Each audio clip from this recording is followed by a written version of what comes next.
सत्य वचन, अमर वचन, जीवित वचन, दिव्य वचन, सत्य वचन, अमर वचन, जीवित वचन। साई दा बामा बनी दा बामा बगरे रे सनी रे सनी रे सनी रे सनी रे सा। दिव्य वचन, सत्य वचन, अमर वचन, जीवित वचन, दिव्य वचन, दिव्य वचन।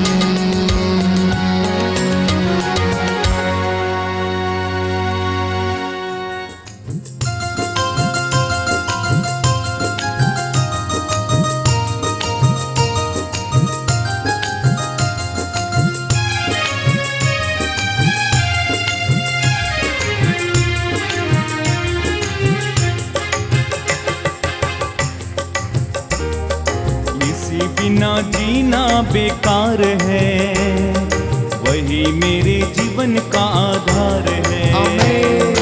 मसीह बिना जीना बेकार है, वही मेरे जीवन का आधार है।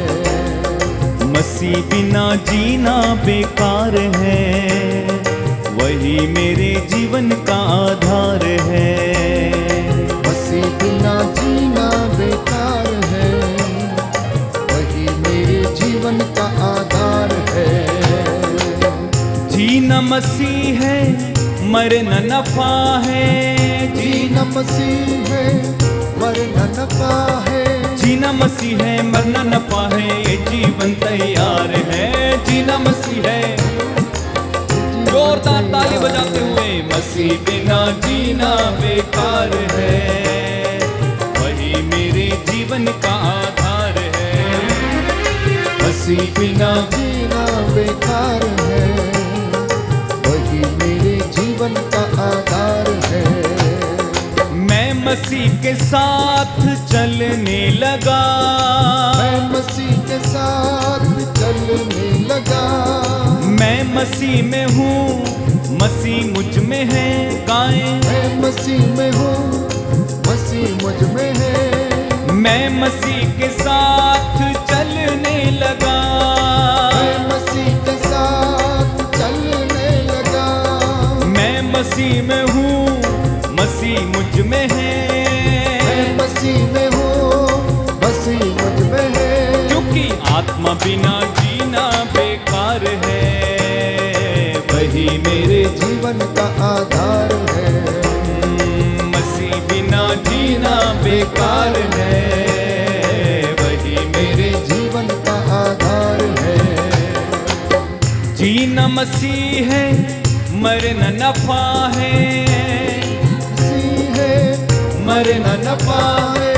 जीना मसीह है, मरना नफा है, ये जीवन तैयार है। जीना मसीह है, दोनों हाथों को उठा के बोलो। मसीह बिना जीना बेकार है, वही मेरे जीवन का आधार है। मसीह बिना जीना बेकार है, वही मेरे जीवन का आधार है। और क्रूस उठा के मैं चलने लगा। गाएं, क्रूस उठा के मैं चलने लगा। क्रूस उठा के मैं चलने लगा। क्रूस उठा के मैं आमीन। चलने लगा। मेरा खुदा यीशु मसीहा, मेरा खुदा यीशु मसीहा। क्रूस उठा के चलना मेरा काम है, अंत में स्वर्ग में विश्राम है। क्रूस उठा के चलना मेरा काम है, अंत में स्वर्ग में विश्राम है। जीना मसीह है, मरना नफा है। जीना मसीह है, मरना नवा है। जीना मसीह है, मरना नफा है, ये जीवन तैयार। हाँ, जीना मसीह है, मरना नफा है, ये जीवन एक साथ मिलकर बोलो। मसीह बिना जीना बेकार है, वही मेरे जीवन का आधार है। बिना जीना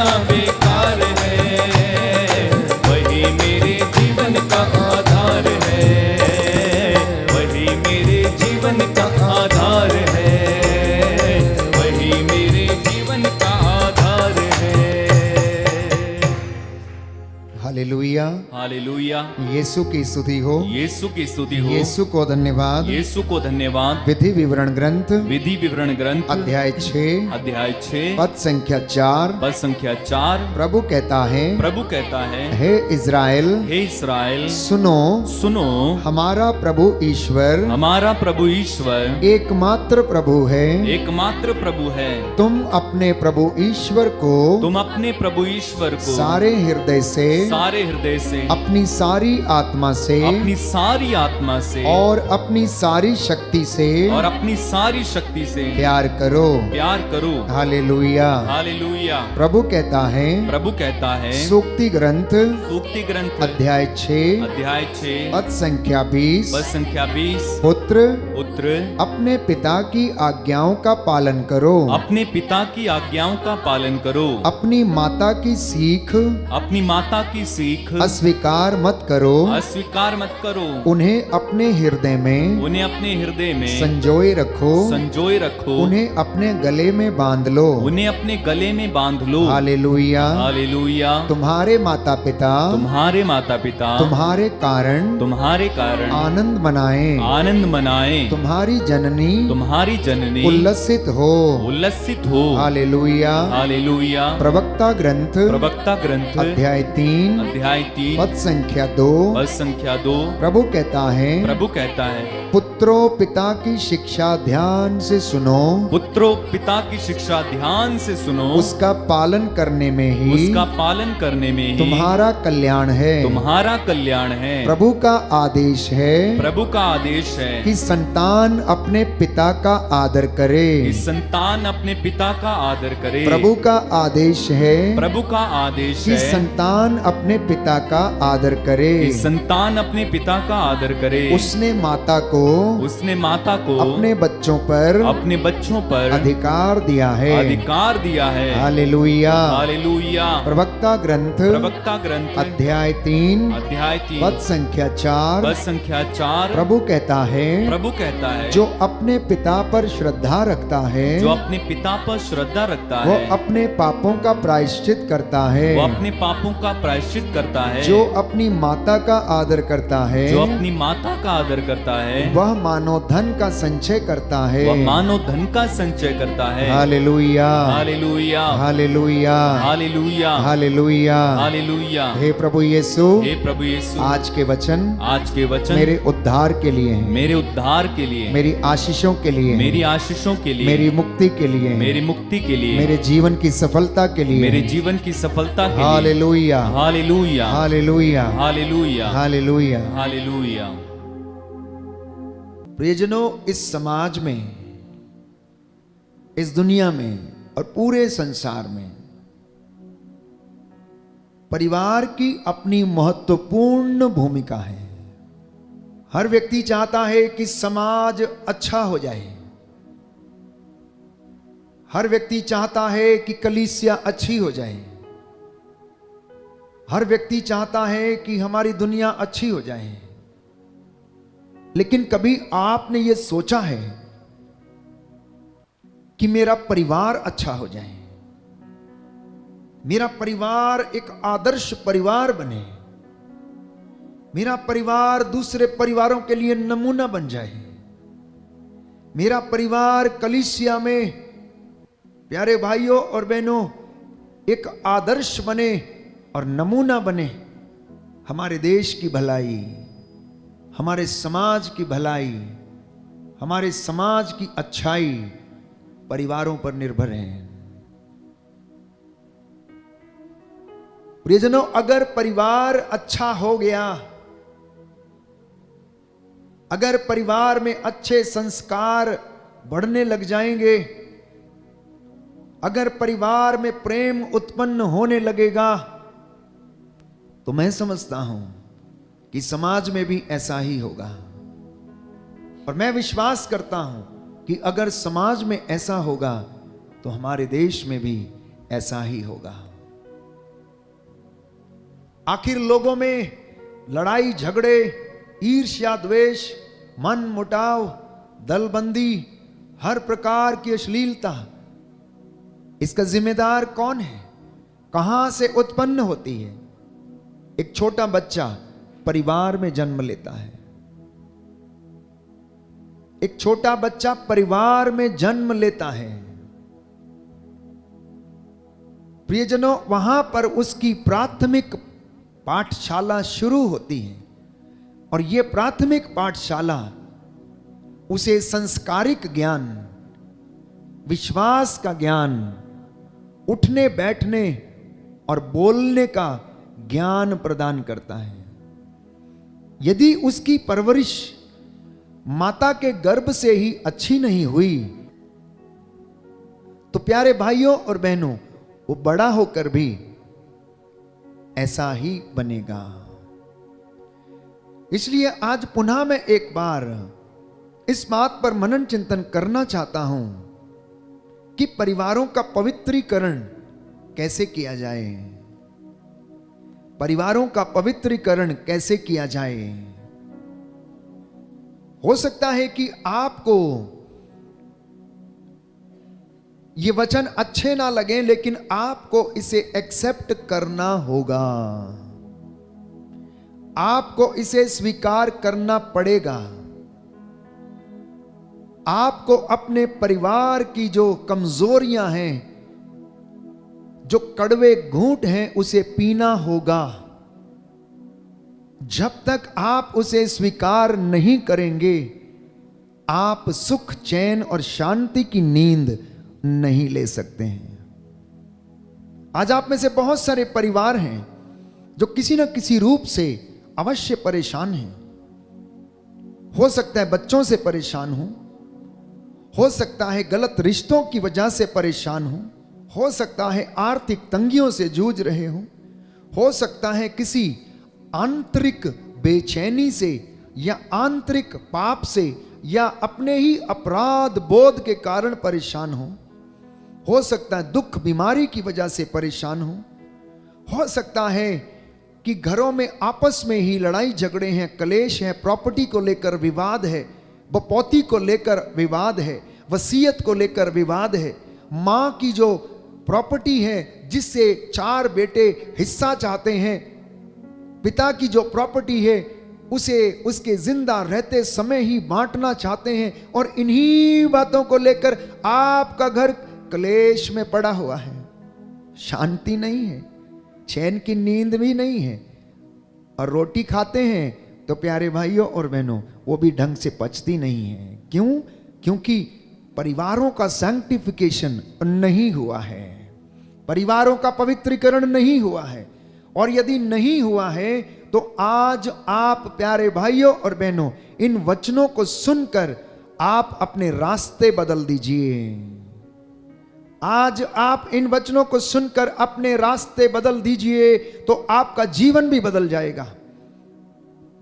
आप अपने सोचने विचारने के जो रास्ते हैं वो बदल दीजिए और आपका परिवार बदल जाएगा। आप अपने परिवार में उन बातों को शामिल करें जो कि परमेश्वर की ओर से आती हैं। परिवार टूटे हुए हैं, बिखरे हुए हैं। इस वक्त भी आपके परिवार में जितने लोग प्रार्थना में भाग ले रहे हैं, ऑनलाइन प्रार्थना में भाग ले रहे हैं, इनमें सब के सब प्यारे भाइयों और बहनों विश्वास करने में असमर्थ हैं। बहुत से लोगों की सोच होगी कि ये रोज आराधना करते हैं, इतनी प्रार्थना करते हैं, चिल्ला चिल्ला के, इसकी जरूरत क्या है? मैं अपने कमरे में प्रार्थना कर सकता हूं, छोटी प्रार्थना कर सकता हूं, इतनी लंबी प्रार्थना करने की आवश्यकता क्या है? प्रभु की हुजूरी में बैठना प्यारे भाइयों और बहनों आपके लिए आशीष का द्वार खोलेगा। प्रभु की हुजूरी में बैठना आपके लिए स्वर्ग का द्वार खोलेगा। प्रभु की हुजूरी में बैठना और मनन चिंतन करना, उसकी शिक्षा को ग्रहण करना आपके लिए उन्नति के दरवाजे खोल देगा और आपको उन्नति के शिखर पर ले जाएगा। बोले आमीन। हालेलुया। हालेलुया। यीशु की स्तुति हो, यीशु की स्तुति यीशु हो। को धन्यवाद, यीशु को धन्यवाद। यीशु की आराधना हो, यीशु की आराधना यीशु की हो। महिमा हो, यीशु की महिमा यीशु हो। को धन्यवाद, यीशु को धन्यवाद। हालेलुया, हालेलुया। हालेलुया। हालेलुया। आप में से कुछ लोग कहते होंगे कि इतनी लंबी प्रार्थनाएं करने का क्या फायदा है, इतने लंबे समय तक मंदिर में बैठने का क्या फायदा है। प्यारे भाइयों और बहनों, जिसको खजाना मिल जाता है, जिसको स्वाद लग जाता है, ये तो वही बता सकता है कि उसे क्या फायदा होता है और क्या फायदा नहीं होता है। आप 2 या 2.5 घंटे पिक्चर हॉल में बैठकर एक फिल्म देखकर आते हैं, उससे आपको क्या फायदा होता है? मैं आपसे पूछता हूं। आप 2 घंटे बैठकर अपनी पड़ोसन के साथ आप गप्पे लड़ाते हो, एक दूसरे की बुराई करते हो, आपको क्या फायदा होता है? मुझे बताइए। आप 2 घंटे महखाने में बिता देते हो, घर का मालिक अपने दोस्तों को बुलाकर 4 घंटे टेबल पे बैठता है और पार्टी करता है, उससे आपको क्या फायदा होता है? आप मुझे बताइए क्या फायदा होता है। और मैं आपको बताऊंगा कि आराधना में 2 घंटे बिताने से क्या फायदा होता है। आप जो एंटरटेनमेंट करते हैं, आप जो अपने मन को संतुष्ट करने की कोशिश करते हैं, संतुष्ट होते नहीं हैं। आप जब भी अपने घर में कोई ऐसी पार्टी, ऐसा कुछ करते हैं, ये एंटरटेनमेंट है, अपने मन को समझाने के लिए, थोड़ा सा अपने आप को आनंद देने के लिए। और वो आनंद आपका क्षणिक है, वो आपका आनंद टेम्पररी है। आप अपने मन को समझाने के लिए कि चलो बच्चों को बाहर ले चलते हैं, घुमाने के लिए ले चलते हैं, या यहां लेके जाएंगे, हनीमून पर चलते हैं, आज फिल्म दिखा लाते हैं तो इनका माइंड फ्रेश हो जाएगा। पत्नी बहुत दिन से घर में है, रोज वही चूल्हा चौका करती रहती है, तो क्या करना चाहिए? चलो पत्नी को क्या करते हैं, आज रेस्टोरेंट लेकर चलते हैं। रेस्टोरेंट में जाने के बाद होता क्या है? आपका ध्यान आपके बिजनेस कॉल पर, आपका ध्यान आपकी 8 इंच मोबाइल की स्क्रीन पर, आपका ध्यान टिकटॉक पर, बच्चे का ध्यान वीडियो गेम पर। क्या फायदा होता है आपको? क्या फायदा होता है आपको? 4 लोग अगर जाते हैं तो चारों के हाथ में वो स्टूपिड इडियट मोबाइल 8 इंच का, जो कुछ लोग प्रार्थना में भी बंद नहीं करते हैं, गिरजाघर में बैठने के बाद भी बंद नहीं करते हैं। उनको इतनी हिम्मत नहीं है कि वो इस महान शख्सियत के सामने बैठते हैं और उस मोबाइल का इस्तेमाल करते, मंदिर में बैठकर, गिरजाघर में बैठकर, प्रार्थना के समय, इबादत के समय। प्रभु कहता है जो मेरा आदर करता मैं उसका आदर करता हूं, जो मेरा आदर नहीं करता मैं उसका आदर भी मैं भी नहीं करता है। परिवारों की यह दशा है। परिवार अपने आप को खुश करने की कोशिश कर रहे हैं लेकिन खुश हैं नहीं प्यारे भाई और बहनों। Why? Because they are not sanctified. इसलिए उनका सैंक्टिफिकेशन होना अनिवार्य है, उनका नवीनीकरण होना अनिवार्य है।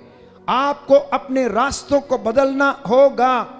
जो आप सदियों से सोचते आए हैं, पारंपरिक तौर पर आप अपने पारिवारिक जिंदगी को जीते आए हैं, अब समय आ गया है वचन सुनने के बाद आपको अपने परिवार में बदलाव लाना होगा। अगर आप परिवार में बदलाव नहीं लाएंगे प्यारे भाइयों और बहनों, तो आप अपने जीवन में उन्नति हासिल नहीं करेंगे। बस यूं ही आप दिन काटकर चले जाएंगे इस धरती पर। कुछ लोग अपने दिन बिता रहे हैं लेकिन कुछ लोग इस जिंदगी का आनंद ले रहे हैं। अब आपसे मैं पूछता हूं, आप मुझे बताइए कि क्या वास्तव में आप अपने जीवन का आनंद ले रहे हैं या फिर दिन बिता रहे हैं? अगर आप वास्तव में जीवन का आनंद ले रहे हैं तो मैं विश्वास करता हूं कि आपके परिवार में सब चीजों को प्रभु ने प्रदान किया है। प्रभु ने आपको सब चीजों को प्रदान किया है। आपके पास कुछ नहीं है लेकिन फिर भी सब कुछ है।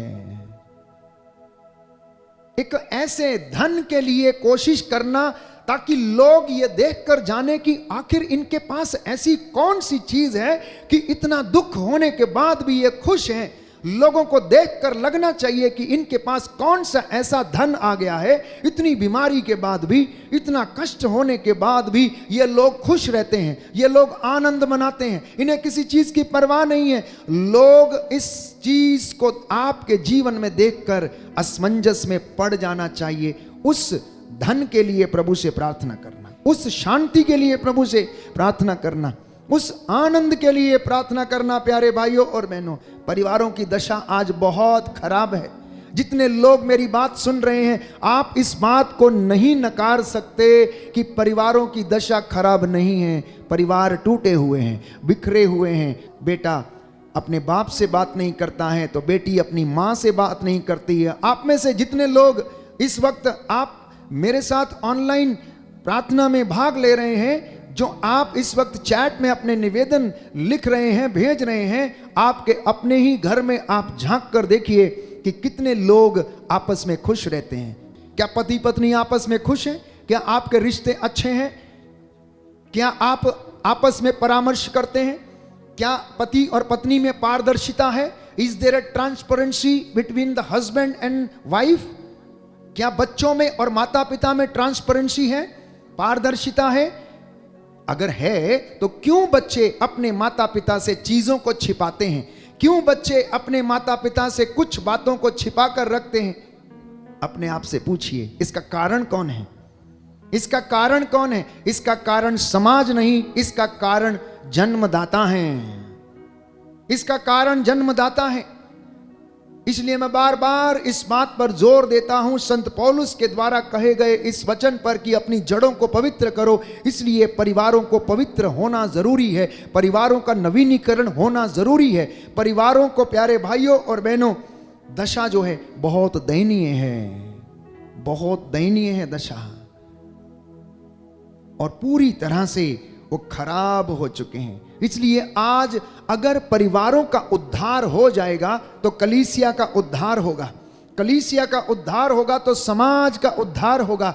समाज अगर उद्धार पाएगा तो हमारा देश भी उद्धार पाएगा।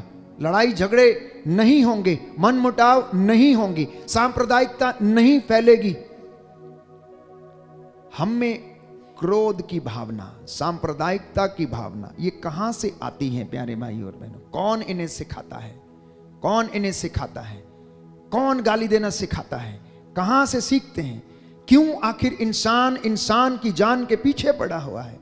क्यों आप लोग ये बात को नहीं समझते कि हर एक की रगों में, प्यारे भाइयों और बहनों, एक ही रंग का खून बहता है। खून भले ही एक ही रंग का है, लेकिन परवरिश, संस्कार ये अलग अलग हैं। इसलिए आज मैं पुनः एक बार आपके साथ इस बात पर मनन चिंतन करना चाहता हूं कि इन टूटे और बिखरे हुए परिवारों को कैसे पवित्र किया जाए, कैसे इन परिवारों में प्यार पनपने लगे, कैसे इन परिवारों में माता पिता और बच्चों में आपस में सामंजस्य हो।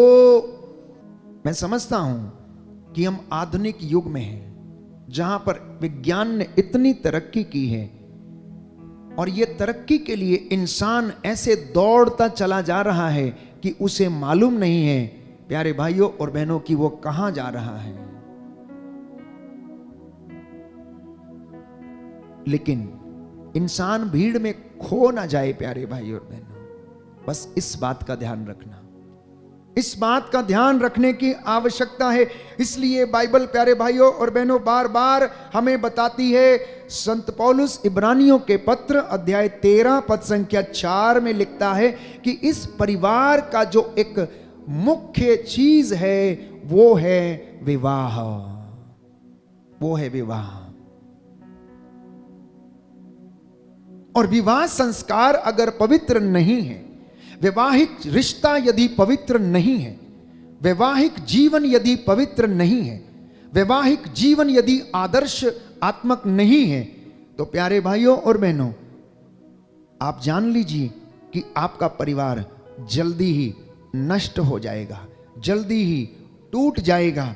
इसलिए संत पौलुस कहता है कि कि आप लोगों में विवाह सम्मानित हो और दाम्पत्य जीवन अदूषित हो। दाहिना हाथ उठाकर वचन दोहराएंगे विश्वास के साथ। प्रभु कहता है आप लोगों में विवाह सम्मानित हो, विवाह सम्मानित हो और दाम्पत्य जीवन अदूषित हो। हालेलुया, हालेलुया, हालेलुया, हालेलुया। तो दो बातें संत पौलुस लिखता है कि आपका विवाह जो है सम्मानित हो, और दूसरी बात आपका दाम्पत्य जीवन, वैवाहिक जीवन अदूषित हो, जिसमें कोई कलंक ना हो, जिसमें कोई दाग ना हो, जिसमें कोई अपवित्रता ना हो। क्योंकि अगर यह पवित्र होगा तो इसका फल भी पवित्र होगा, लेकिन अगर यह पवित्र नहीं होगा, इसका रिश्ता पवित्र नहीं होगा, तो इसका फल भी पवित्र नहीं होगा। कहता है कि इसलिए जैसे हम कपड़ा बदलते हैं, आज आप पत्नी या पति नहीं बदल सकते, लेकिन समाज ने तो रीत ऐसी लोगों ने ठान रखी है कि आज एक को छोड़ दो, दूसरी नई ले आओ, मिल जाएगी। तालाक प्यारे भाइयों और बहनों अपने आस पड़ोस में देखिए कि किस कदर शिखर पर है, और इंसान ऐसे पत्नी बदलता है जैसे कोई नई गाड़ी खरीद के लेके आता हूं। बहुत सारे परिवार टूटे हुए हैं। तालाक एक बहुत आम चीज बन गई है। हम नहीं रहना चाहते तुम्हारे साथ, हमें तुम्हारे तौर तरीके पसंद नहीं है, तुम हमारी ख्वाहिशों का ध्यान नहीं रखते हो। आखिर ऐसा क्यों है? विवाह क्यों टूटता है? तालाक क्यों हो रहा है? क्योंकि अभी तक दोनों ने एक दूसरे की भावनाओं को नहीं समझा है, एक दूसरे के शारीरिक परिवर्तन को नहीं समझा है, एक दूसरे के रिश्ते को नहीं समझा है, वैवाहिक जीवन की पवित्रता को नहीं समझा है। प्यारे भाइयों और बहनों सुनिए ध्यान से, पति के चेहरे की झुर्रियों का सारांश उसकी पत्नी में छिपा है, और पत्नी के चेहरे की झुर्रियों का सारांश जो है वो पति के जीवन में छिपा हुआ है। पत्नी जो पति के लिए कर सकती है, कोई दूसरा व्यक्ति अपने पति के लिए नहीं कर सकता है। इसलिए आज छोटे हों या बड़े हों, जिनके विवाह हो चुके हैं और जिनके विवाह भविष्य में होने वाले हैं, प्रभु का ये वचन ग्रहण करें और अपने परिवार को पवित्रता की कसौटी पर खरा रखें, अपने रिश्तों को पवित्र करें, अन्यथा आपका परिवार नष्ट हो जाएगा। क्योंकि समाज में शादी ब्याह इसीलिए रचाए गए, इसीलिए ये परंपराएं बनी ताकि इंसान व्यभिचार से बचे। इसीलिए शादियां रचाई जाती हैं ताकि इंसान व्यभिचार से बचे, गलत रिश्तों से बचे, अश्लीलता से बचे। इसलिए समाज ने एक ऐसे प्रथा का प्रावधान रखा, ना केवल समाज ने, पहला विवाह अदन वाटिका में आदम और हवा के बीच में ठहराया प्रभु ने, और कहा जिसे परमेश्वर ने जोड़ा है उसे मनुष्य अलग ना करे। आप लोगों के बीच में, पारिवारिक जीवन के बीच में, वैवाहिक जीवन के बीच में, पति और पत्नी के बीच में स्वयं वो परमेश्वर जिसने आप लोगों को बनाया है, वो प्यारे भाइयों और बहनों गवाह है, और वो चाहता है कि आप लोगों का दाम्पत्य जीवन अदूषित हो। मैंने कई बार प्रवचन किया है कि परिवार बने स्वर्ग, परिवार की पवित्रता। आज ज्यादा ना कहकर मैं कुछ उन बातों पर आपका ध्यान आकर्षित करना चाहता हूं कि आखिर परिवारों का पवित्रीकरण कैसे हो सकता है, परिवार टूटते कैसे हैं, शैतान कैसे परिवारों को भंग कर सकता है। जरा आप ध्यान से इन बातों को सुनना और उसके बाद हम आपके लिए प्रार्थना करेंगे। देखिए, स्त्री एवं पुरुष दोनों एक समान हैं। स्त्री एवं पुरुष दोनों एक समान हैं, परंतु दोनों में अंतर है। परंतु दोनों में अंतर है। मनुष्य यदि प्रदाता है तो स्त्री सहायक है।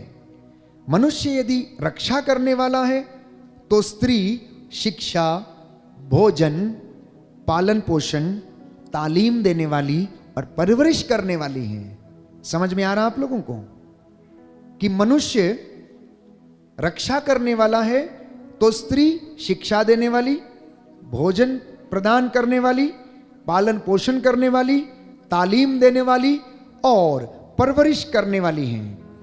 मनुष्य दिमाग से यदि संचालित है तो स्त्री हृदय से संचालित होती है। पुरुष यदि दिमाग से काम लेता है तो स्त्री, प्यारे भाइयों और बहनों, अधिकांशता हृदय से संचालित है। मनुष्य यदि असंवेदनशील है तो स्त्री बहुत ज्यादा संवेदनशील है।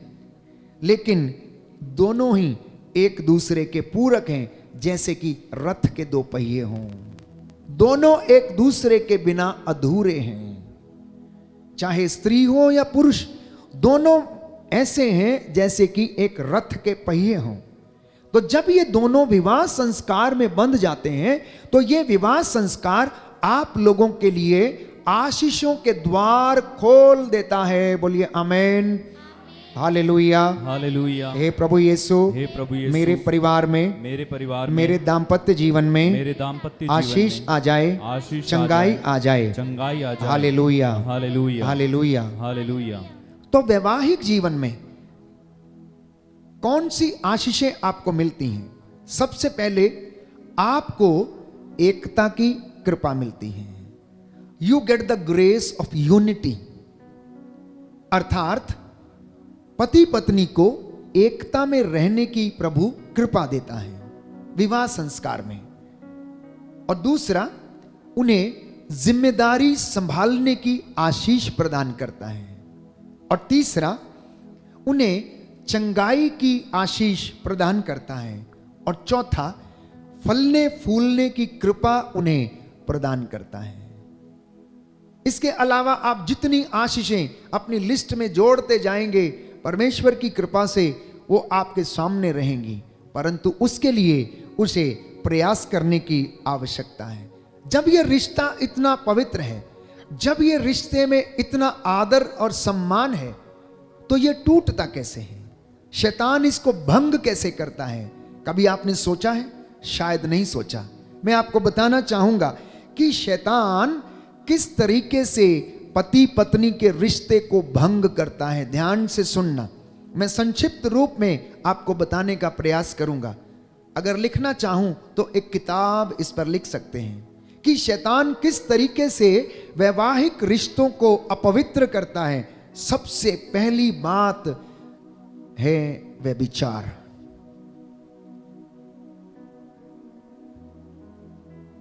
वैवाहिक जीवन को भंग करने का, तोड़ने का सबसे पहला काम जो है वो व्यभिचार के द्वारा होता है।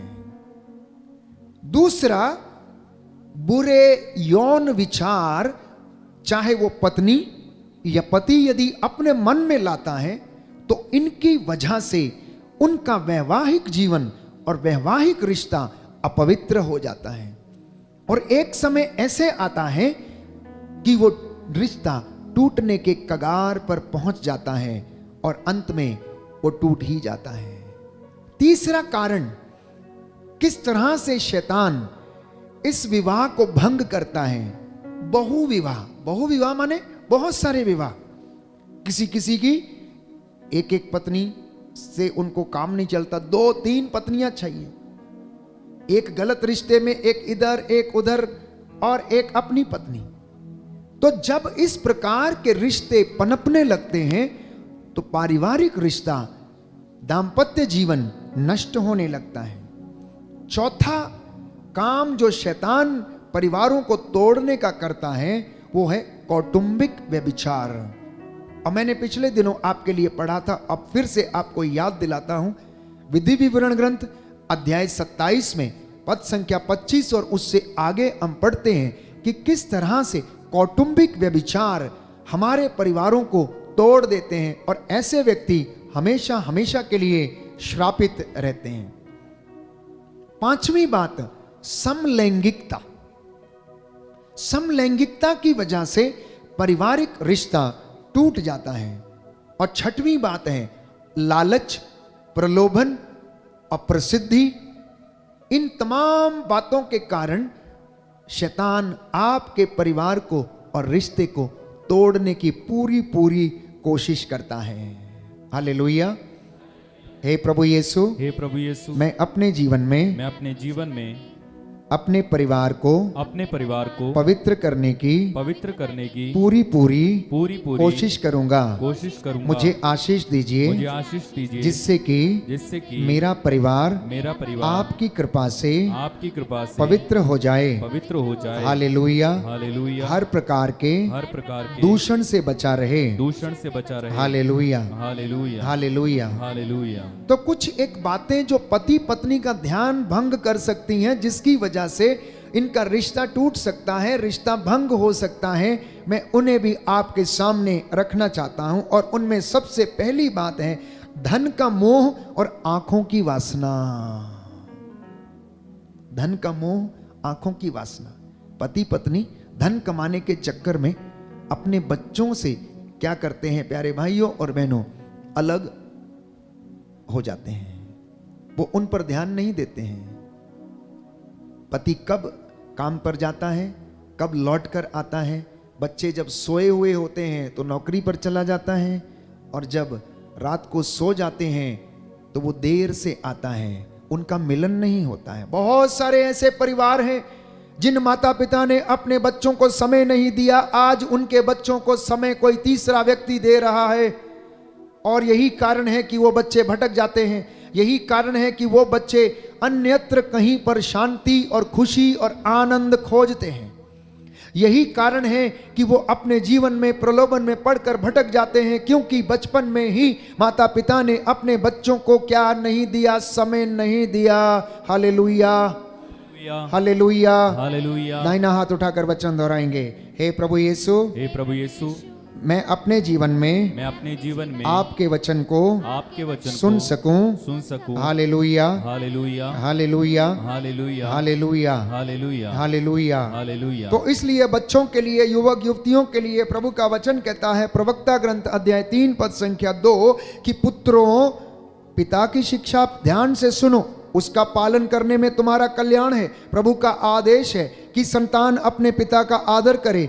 उसने अपनी माता को अपने बच्चों पर अधिकार दिया है। बच्चे लोग ध्यान से सुने, नवयुवक युवतियां ध्यान से सुनिए। प्रभु ये कह रहा है पुत्रों और मेरी पुत्रियों, मेरी बात ध्यान से सुनो। पिता की शिक्षा का पालन करने में ही तुम्हारा कल्याण है। और माता पिता से ये कहा है कि माता पिता तुम्हारे कारण आनंद मनाएं और तुम्हारी जननी उल्लसित हो। एक माँ को अपने बच्चे के कारण आनंद मनाना चाहिए। लेकिन कितने माँ बाप हैं जो सचमुच में अपने बच्चों के कारण आनंद मना पाते हैं? कितनी बार ना जाने माँ अपने बच्चे की बदकारियों को कवर करने की कोशिश करती है, क्योंकि समाज में उसे उठना बैठना है, समाज में उसे चलना फिरना है। कितनी बार माता पिता को दुख होता है जब वो अपने बच्चों की हरकतों के विषय में सुनते हैं।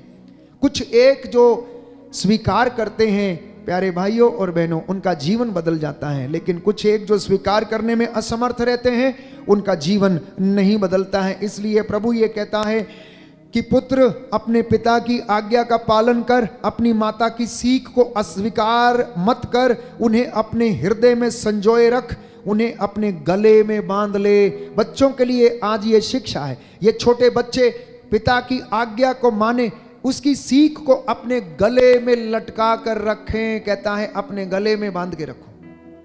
वफादारी और ईमानदारी कहता है कि अपने गले में बांध कर रखो, जिससे कि तुम प्रभु की दृष्टि में निर्दोष पाए जाओ। तो पहली बात जो पति पत्नी का ध्यान भंग करती है वो ये है धन का मोह। वे लोग जो पैसे के पीछे भागते हैं, जिन्हें केवल काम की चिंता है, जिन्हें केवल नौकरी की चिंता। मैं समझता हूं इस बात को प्यारे भाइयों और बहनों कि जीने के लिए, भोजन के लिए, कपड़े पहनने के लिए काम करना जरूरी है। काम नहीं करेंगे तो खाएंगे कहां से? लेकिन जरूरी यह भी है कि आप अपने परिवार की उचित देखभाल करें, क्योंकि प्रभु यीशु ने कहा इंसान केवल रोटी से ही नहीं जीता, ईश्वर के मुख से निकले हुए शब्द से जीता है। अपने बच्चों को मेहनत करना सिखाइए, क्योंकि जो मेहनत करना सीख गया वो जिंदगी में कभी भी असफल नहीं हो सकता है। अपने बच्चों को संस्कार दीजिए, अगर वो संस्कारी हैं तो उनका मान सम्मान होगा और वे लोग भी दूसरों का मान सम्मान करेंगे। दूसरी बात जो स्त्री और पुरुष का ध्यान भंग करती है वो ये है दूसरी स्त्री का मोह और शरीर की वासना। इसलिए 10 हुक्मों में से एक हुक्म परमेश्वर ने दिया कि तू पराये धन का लालच मत कर, पराई स्त्री की कामना मत कर, परंतु अपनी पूरी शक्ति से, पूरे हृदय और आत्मा से परमेश्वर की ओर अपना ध्यान लगा। तीसरी बात जो परिवारों में स्त्री और पुरुष का ध्यान भंग करती है वो है प्रसिद्धि का मोह एवं जीवन और शरीर का घमंड। कई लोग प्यारे भाइयों और बहनों केवल शरीर के पीछे लगे रहते हैं, कई लोग केवल प्रसिद्धि पाने के चक्कर में लगे रहते हैं।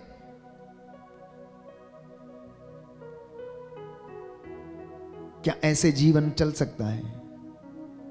प्यारे भाइयों और बहनों, शरीर आज सुंदर है, आज ये अच्छा है, कल ये मुरझा जाएगा, लेकिन आपका प्रेम, आपकी ईमानदारी, आपकी वफादारी, आपके संस्कार, आपकी सच्चाई, आपके अच्छे काम, आपके पुण्य के काम, ये सदा बने रहेंगे, ये सदा बने रहेंगे। इसलिए सावधान रहना, कहीं प्रसिद्धि के मोह के चक्कर में आप अपने परिवार को बर्बाद ना कर दें।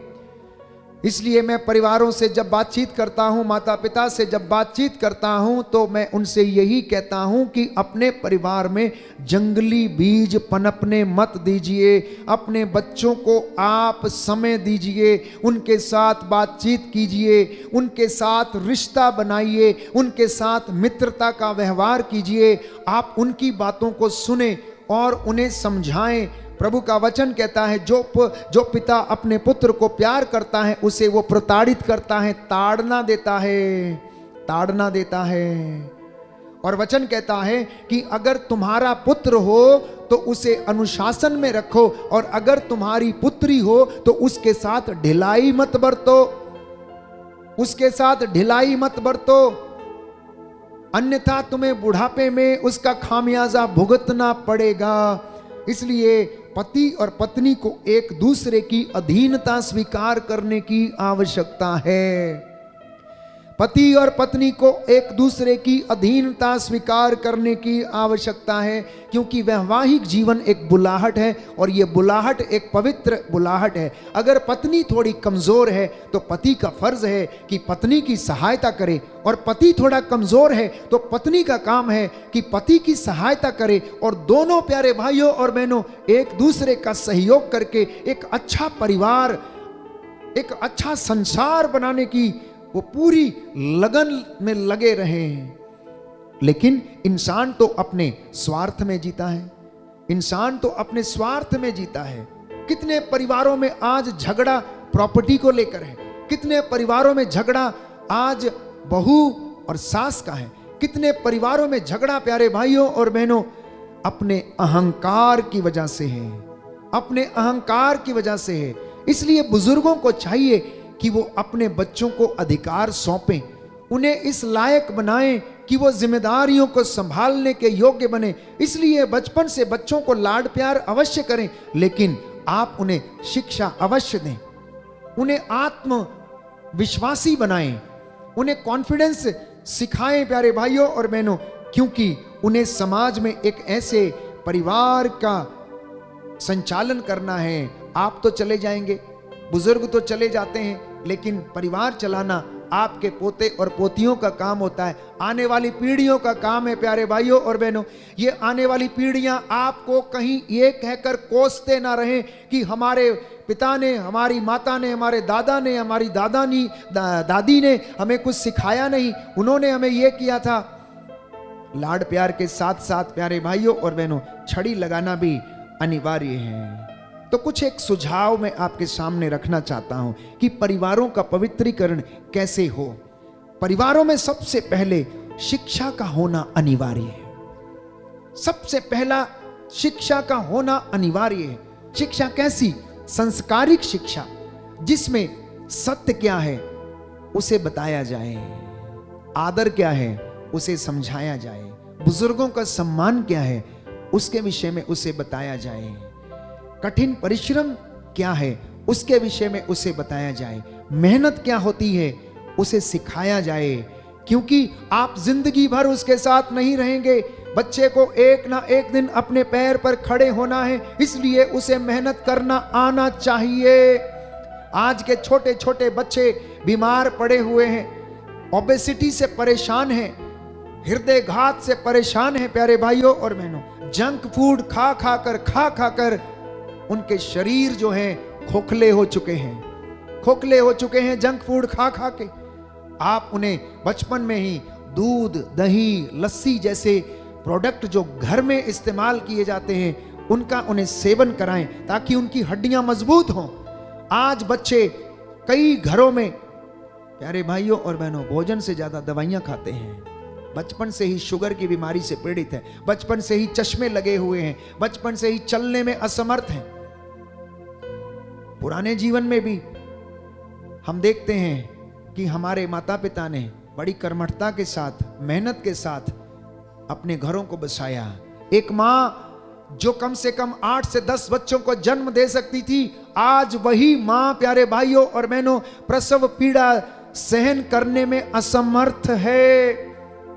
इसलिए प्रसव की पीड़ा सहन न करना पड़े, इसलिए वो जाकर बहुत आसान तरीके से प्रसव करने की कोशिश करती हैं।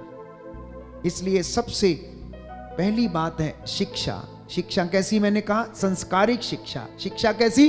विश्वास की शिक्षा, आध्यात्मिक शिक्षा, प्राथमिक मूल्यों की शिक्षा, जो जीवन की बुनियादी जरूरतें हैं उनकी शिक्षा माता पिता को अपने बच्चों को देने की आवश्यकता है। दूसरा, उन्हें विश्वास के प्रति जागृत करने की आवश्यकता है, उसे शास्त्रों का ज्ञान देने की आवश्यकता है।